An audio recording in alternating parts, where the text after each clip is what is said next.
നമസ്കാരം. Raf talks ഫുട്ബോളിലേക്ക് ഏവർക്കും സ്വാഗതം. കഴിഞ്ഞ യൂറോ കപ്പ് മത്സരത്തിൽ മികച്ച വിജയം സ്വന്തമാക്കാൻ വമ്പന്മാരായ പോർച്ചുഗലിന് സാധിച്ചിരുന്നു. എതിരില്ലാത്ത 3 ഗോളുകൾക്കാണ് അവർ തുർക്കിയെ പരാജയപ്പെടുത്തിയത്.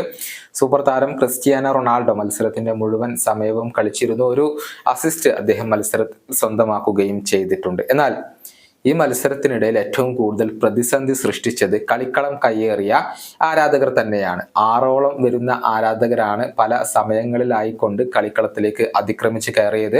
ക്രിസ്ത്യാനോ റൊണാൾഡോയുടെ ആരാധകരായ ഇവർ റൊണാൾഡോക്കൊപ്പം ഫോട്ടോ എടുക്കാൻ വേണ്ടിയാണ് ഇങ്ങനെ കളിക്കളത്തിലേക്ക് അതിക്രമിച്ച് കയറുന്നത്.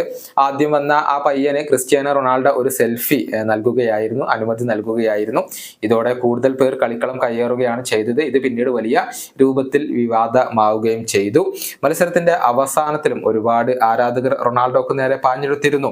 ഏതായാലും പോർച്ചുഗൽ ഫുട്ബോൾ ഫെഡറേഷൻ ഇതിനെതിരെ നിലപാട് ഇപ്പോൾ കടുപ്പിച്ചിട്ടുണ്ട്. ശക്തമായ നടപടികൾ എടുക്കണമെന്ന് നേരത്തെ യുവേഫയോട് അവർ ആവശ്യപ്പെട്ടിരുന്നു. മാത്രമല്ല യൂറോപ്യൻ യൂണിയനെ പോലും ഇപ്പോൾ പോർച്ചുഗൽ സമീപിച്ചു കഴിഞ്ഞു എന്നാണ് അറിയാൻ സാധിക്കുന്നത്.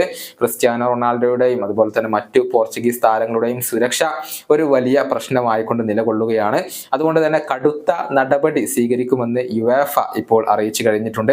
അതിക്രമിച്ച് കടന്നവർക്ക് സ്റ്റേഡിയം ബാൻ നൽകും. കൂടാതെ ടൂർണമെന്റിലെ എല്ലാ മത്സരങ്ങളിൽ നിന്നും അവരെ വിലക്കും. ഇതിനൊക്കെ പുറമെ അവർക്കെതിരെ ക്രിമിനൽ കേസ് കൂടി എടുക്കുകയും ചെയ്യും. ഇത്രയും നടപടികൾ കൈക്കൊള്ളുമെന്ന് യുവേഫയുടെ ഒരു വക്താവ് ഇപ്പോൾ അറിയിച്ചിട്ടുണ്ട്. കഴിഞ്ഞ മത്സരത്തിൽ കളിക്കളം കയ്യേറിയ മുഴുവൻ ക്രിസ്ത്യാനോ റൊണാൾഡോ ആരാധകർക്കും ഇപ്പോൾ കാത്തിരിക്കുന്നത് കടുത്ത ശിക്ഷകൾ തന്നെയാണ്. മാത്രമല്ല അടുത്ത മത്സരത്തിൽ സെക്യൂരിറ്റി കൂടുതൽ വർദ്ധിപ്പിക്കാനും ഇപ്പോൾ യുവേഫ തീരുമാനിച്ചിട്ടുണ്ട്. ഈ വീഡിയോയുടെ അവസാനിപ്പിക്കുന്നു. കൊണ്ട് കാണാം.